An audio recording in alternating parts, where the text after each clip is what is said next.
Hey, what's up, guys? So, today I want to talk about every movie that I watched last month.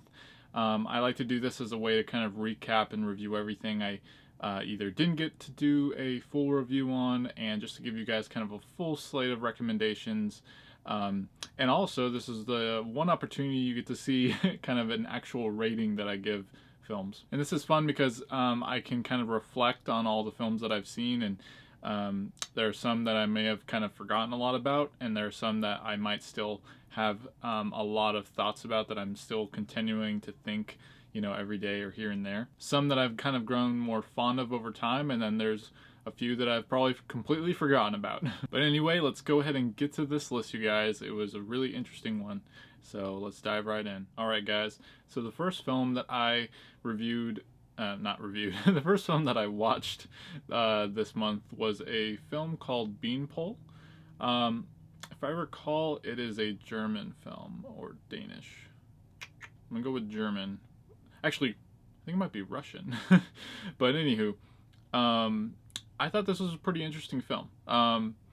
It was definitely it was a film that I went in with no expectations, did absolutely no research on, barely anything about the plot. And the main reason I did watch it was because I had heard that it was getting some awards this year for international films. So I kind of wanted to see what it was all about. And yeah, it definitely was a fascinating film. It's one that kind of it wasn't that interesting, like as a whole. It kind of dragged on for me a little bit, but by the end of it, I was ready to kind of move on. But definitely an interesting film that I think, if you're interested in international films outside the U.S., definitely one to check out. But yeah, I enjoyed it overall. All right, the next one we have here is Relic. This one was kind of not tremendously anticipated for me, but it was one that I definitely wanted to see because it's a horror film and I like the cast. I don't know a lot of the actresses outside of the main lead, who now I can't recall her name, but she it's like Emily something. But anywho, and then I know Bella Heathcote is in it. Either way, this was a pretty cool like family horror drama film that had a pretty interesting concept, and I really like the ending and the ambiguity of kind of what happens. Um, but yeah, definitely one that I would recommend is for horror fans out there. Not like too scary, but definitely really interesting and holds your attention throughout. That name is escaping me and it's bugging me. Okay, Synchronic. This was another one that I had heard about and was waiting to see for a while. I know it's from the directors of the film The Endless, and I thought that was really cool. I really like their take on sci-fi films, even when it kind of generally it feels like they could always use a little bit of a higher budget. They're very independent, low budget films, but definitely really interesting. Anthony Mackie is in this. For those of you who watch some Marvel films, he plays Falcon. He's really good, and he has a lot of fun in this role. I think he brings a lot of humor and heart to it. It's a really interesting film, just kind of about this guy who there's this interesting like drug that is going around, and he you find out that it kind of changes your reality, and people get like sent back in time and all this crazy stuff, and he's trying to figure out what happened to somebody that he knows or knows of, and see if he can bring them back to the present time. Definitely one to check out if you haven't seen it. Really fascinating film. All right, Earwig and the Witch, the latest Studio Ghibli film from Goro Miyazaki, Hayao Miyazaki's son. This was their first 3D CG animated film, and I did do a review of this on my channel. I did enjoy it quite a bit. It's very short. It's definitely, not quite up there on, as far as top Ghibli level tier by any means, but it's definitely a really lighthearted, enjoyable film. It feels like there should have been more. It kind of ends abruptly, I would say. But definitely, fans of Ghibli should check this one out. I think it's kind of getting a lot of just general backlash because it's not in the traditional hand-drawn style. But I definitely would give it a watch, see what you think. It's on HBO Max, and it's going to be coming out on Blu-ray and DVD very soon. All right, you guys, Goodfellas. So I finally checked out Goodfellas for the first time. I really enjoyed it. I rented the Blu-ray from Netflix DVD. Yes, I had a free trial to that. It's still around. um, Very enjoyable film, but great acting. Martin Scorsese, all the guys here. We got Robert De Niro, Joe Pesci, and yeah, very fun, very quotable. Joe Pesci's character was amazing. I think that might be my new favorite role he's ever been in. Um, but yeah, definitely, if you've never seen Goodfellas, do yourself a favor. It's a classic. Definitely worth your time. Yeah, get check it out when you can. Malcolm and Marie, the new Netflix film starring both Zendaya and John David Washington. I highly enjoyed this film, you guys. This was on in a black and white. Kind of had like this almost noir feel to it. I like the one setting, and I think there are some people that felt it was a little repetitive, maybe got a little boring, but I really enjoyed it. I think especially from the mindset of people who are creative. When you hear a lot of the thoughts, especially from John David Washington's character, this director and writer, I think there's a lot you can relate to if you're a big fan of cinema and kind of the art of cinema as a whole, and just the way this film plays out. I had a great time with it, and these two were just excellent. So definitely give it a watch if you haven't checked it out. Like I said, it's on Netflix. Alright guys, Godzilla. This is the 2014. Believe it or not, this is the very first Godzilla film I've ever seen. I know. Um, I, I thought it was fun. I'm not really that into these big budget like action disaster movies, I guess. But I do like Godzilla as like as a monster, and as I like the lore, I like the concept behind him. But it's definitely one of those where you kind of waiting for like a lot of that stuff to happen, and some of the human characters and like that storyline kind of you just kind of don't care about a lot of them. But definitely a fun movie, and I've been trying to catch up on all the Godzilla MonsterVerse and King Kong and all that, so you'll see some more in there. Of course, the very next film we have here. So Kong, Skull Island. Yeah, just like Godzilla, I did have some fun with this film. This one I enjoyed. It was on 4K and very colorful. A bit more, I guess, just abrasive. There was just the editing and some of it there was a lot of things about it that kind of just got to me in terms of the way they decided to film it. But definitely some great action, great stuff with Kong. Again, neither of those films I'd probably watch again, but I did have a fun time with them. If they're great popcorn flicks, as I like to call them. Okay, Groundhog Day. Now, this is the first time I've ever seen Groundhog Day. once again, I know, but it's weird because I thought I had seen it before, but maybe I just had only seen it in clips. But I was very surprised at just how much I enjoyed this film. There's so many things I've taken inspiration from it. Anything related to some kind of time loop is basically owes Groundhog Day a tremendous thank you, because who knows if that genre would have ever taken off, or subgenre, or whatever you want to call it. But Groundhog Day, Bill Murray, fantastic. I love the heart that this film has, especially by the end. It's hilarious. Lots of great quotes, and just overall a very enjoyable movie that I can't wait to see again someday. That is also on 4K. That's probably the next way I will watch it if I can predict. Little Fish. Okay, you guys. So this film, I had such a blast. I was very excited to see it for the two lead actors. I saw Olivia Cooke and Jack O'Connell, and I was like, oh man, this movie was made for me. I adore them both. So I did review this on my channel, and I just really enjoyed it. It's, at first I wasn't sure how I was going to feel, because it is taking place in a pandemic, and I was like, oh, I hope it doesn't, feel too real. But the way they filmed it, the mystery behind a lot of things, and just the acting and everything about this film, I just had a very I felt like I had a real connection to the characters, and I really wanted to see everything work out for them. It's dealing with this virus where there's there's memory loss, and I was really invested in this storyline, and so I definitely enjoyed this film. I highly recommend that you check it out.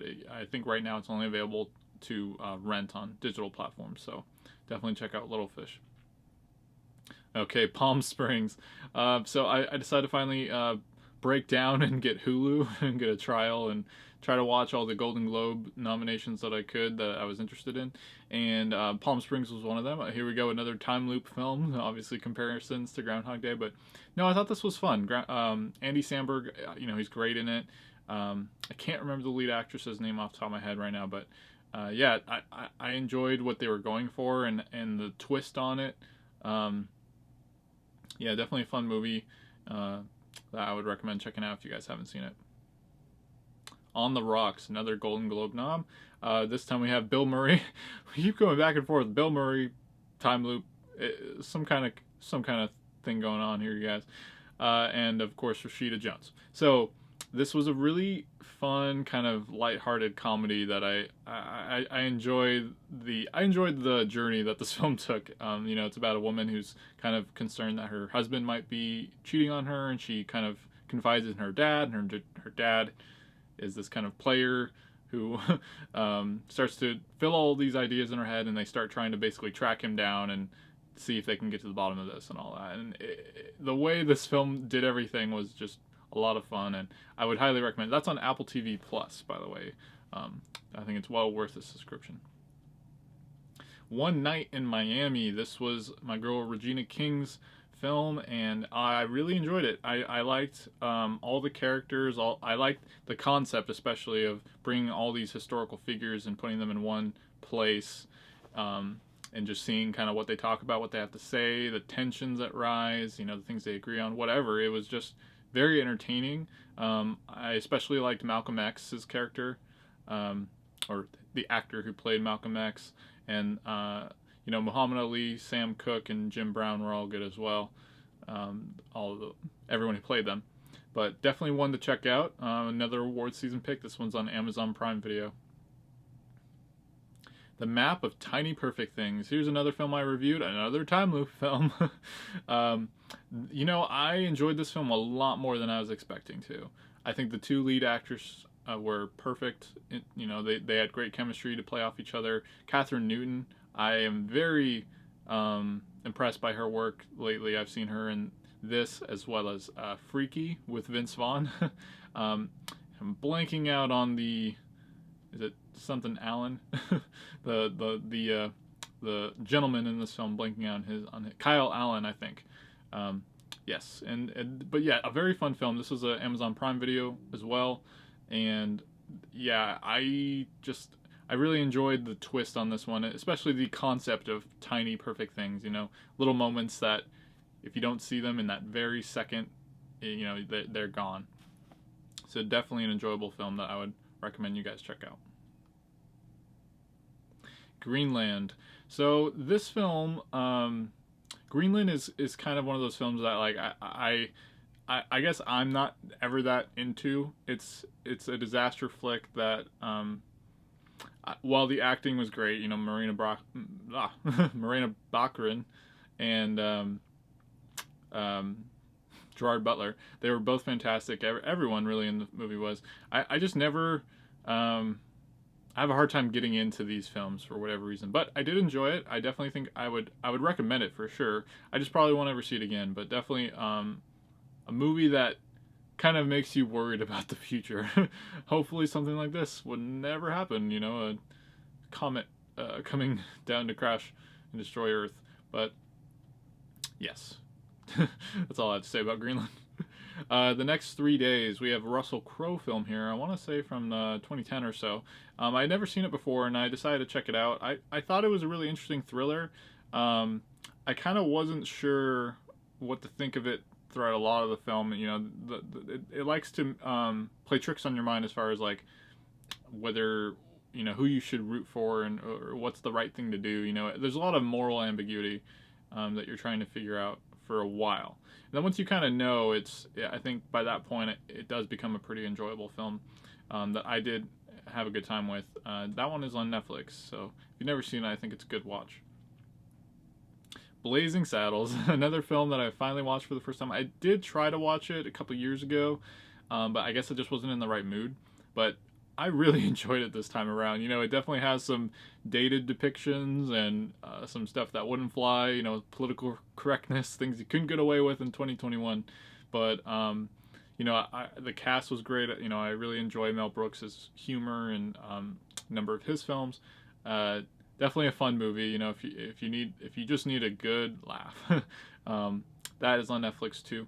Definitely, if you've never seen Blazing Saddles, do yourself a favor. Definitely check it out. The Night is Short, Walk On Girl. Okay, so this is one of my favorite anime films of the last 5 years, you guys. I finally rewatched it for the first time since I saw it in theaters. I've been meaning to do this for years. They just came out with a new English dub, which was extremely surprising because this film has been out for at least 3 or 4 years, and out of nowhere, GKIDS announced that, hey, we're gonna give it a dub, and it's on HBO Max now. It's actually you can only watch the dub on HBO Max, but you can also watch it in Japanese with subtitles. Both are great ways to watch this film, but this film especially needs a dub because it is so quick. There's so much dialogue, and there's so much to see that when you're able to just look at it all and not be distracted having to read text every other second, it really elevates this film, I think. And the voice acting performances are just amazing. Everyone who worked on this film from the beginning to end deserves a lot of credit. It is highly underrated. Masaki Yuasa deserves every award he achieved for this. So definitely check out The Night is Short, Walk On Girl. Very fun film. Mortal Kombat.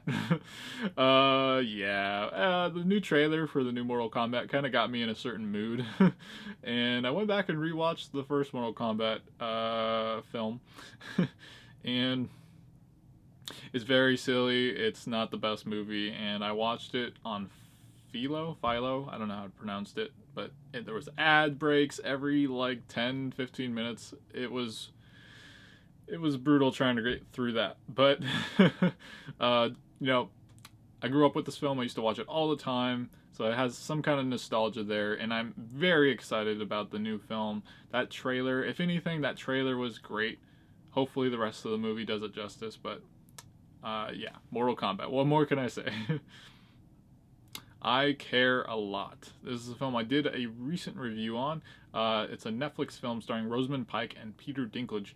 And from everything I've seen about this film, I think really the best word that I've heard people describe it as is simply nasty. Like, the people in it are just nasty, and can be tough to watch. Just for that, like, you kind of hate the movie, or the people in the movie at least, for a large portion, almost the entire thing. But I think it's one of those movies that if you're able to stick it through and see it to the very end, it kind of it's a rewarding experience by that point. And for the performances especially, definitely an entertaining film that I would recommend people check out for sure. Nomadland. All right, you guys. So Chloe Zhao, Frances McDormand. This is a great film. I finally watched it on Hulu, and I just really appreciate the realness of it. It almost feels like you're watching a documentary. It's gorgeously shot, great cinematography. I love the fact that they got actual people to play fictional versions of themselves in the film. It definitely has a lot of things to say, especially in our time right now. It's a really moving film at times, and I'm very excited to see how much award attention it is getting. It might win Best Picture. Chloe Zhao would be great if she won Best Director, so we'll see what happens. But definitely check out Nomadland if you guys have been putting it off. I highly recommend it. The Life Ahead. This is an Italian film, and I watched this as a Golden Globe nominee. I had heard a lot about the music, and that certainly, especially the ending song, is pretty much reason to see this film all by itself. But other than that, the movie itself is also really good. I just like the storyline about this woman who is a Holocaust survivor who takes in this young boy who's kind of a troublemaker, and you kind of see how their relationship develops and the issues that they both face. But definitely a kind of a nice coming of age story in a way. but also kind of a heavy drama at times too. So definitely one I would recommend. The Sound of Music. Okay, I finally watched The Sound of Music, you guys, for the very first time. I know. Are you proud of me? It was on. I actually saw this on Blu-ray, and I really enjoyed it. You know, I could have easily given this 4.5 stars. You know, the music has been stuck in my head. Was stuck in my head for at least like 2 weeks, and it was a lot deeper than I was expecting it to be too, especially for the time period. Julie Andrews, of course, she's amazing. You know, it's really long, but it doesn't quite feel as long as it is, and there's an intermission. But yeah, if you've never seen The Sound of Music, you have to, especially if you like musicals. I'm sure it's up there, top 5, top 3, maybe even musicals of all time. But yeah, Sound of Music, what more can you say? Definitely watch it. Alright guys, back to the Monsterverse. Godzilla, King of the Monsters. I did enjoy this Godzilla film. I think I might have enjoyed it overall more than the first one. And I think that was mainly because the characters are more interesting and more, I don't know, they're just more interesting. You got Millie Bobby Brown. So, you know, when you bring Stranger Things into this, it's personal. No, I'm just kidding. But I did like that she was in the film. And I think that helped in scenes where we don't get Godzilla or all the other monsters. I think that's one thing I did really enjoy about it, was seeing all these other different creatures, you know, that I've only heard about, being someone who's not really a Godzilla person. So I did enjoy this one probably the most out of all the different Monsterverse stuff we've gotten so far. But yeah, anyway, I am looking forward to the new film. Alright, you guys, The Croods: A New Age. So I did just see this, and this is a very good-looking animated film, you guys. Even on Blu-ray, like, the colors are really nice in this movie. I definitely, I don't know, for some reason, I guess I like The Croods a lot more than I expected to. Both the first film and the second film surprised me in that way. Definitely, you know, fun family movie. DreamWorks, you know, they hit it out of the park both times, I think. You know, and definitely, you know, great voice acting, all that stuff, animation, everything. So definitely a good movie if you like animated films. I would definitely check it out. Lupin the Third, The Castle of Cagliostro. I just reviewed this on my channel. I watched the 4K for the first time. You know, what can I say? Hayao Miyazaki's first directorial feature film. It left such an impact on the industry. It is a grand, fun adventure, and it looks fantastic in 4K. Some of those scenes, some of those colors just blew me away. And you know, if you've never seen this film, if you're a fan of animation at all, or just fun adventures, you definitely got to check it out. It is a blast from start to finish. Alright guys, and last but certainly not least, another film that I did review, Minari. I loved this film. It was everything I was hoping it would be ever since I heard about it, probably, you know, 2 years ago, or whenever the first poster for it was revealed. It just really struck me as a movie that I knew I wanted to see. One, because I've always enjoyed Steven Yeun ever since The Walking Dead, and A24 films generally. I prefer a lot of their movies and I enjoy them.